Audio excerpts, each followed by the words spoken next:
My roommate sold my espresso machine to buy me 500 pounds of gourmet birdseed.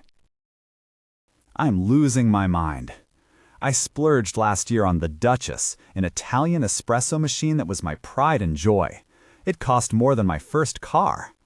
I came home from a 14-hour shift today, desperately craving a triple shot, and she was gone. In her spot, where gleaming chrome and brass used to sit, was a hideous hand-painted wooden birdhouse, clearly bought from a roadside stand. I immediately freaked out and started texting my roommate Ethan, who was notoriously eccentric but usually harmless. He wasn't answering. Then I found a sticky note on the microwave. It simply read, "The Duchess paid her debt. Check the cargo lift. P.S. Congratulations, you're an ornithological patron now." I checked my bank account, bracing for identity theft. My checking account was drained, but not by a scammer.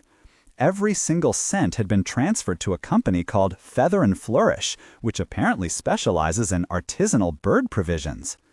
The cargo lift mentioned was the service elevator, where I found 50 10-pound sacks of specialty organic sunflower hearts. When I finally tracked down Ethan, he admitted he sold the Duchess to cranky old Mr. Henderson, the local eccentric millionaire.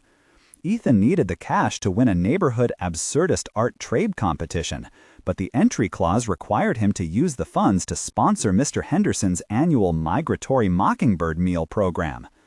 The machine is fine, Mr. Henderson cherishes it, but now, legally, I am the lead financer and primary warehouse of enough birdseed to feed a small migrating army. I have nowhere to store this, and I still don't have coffee.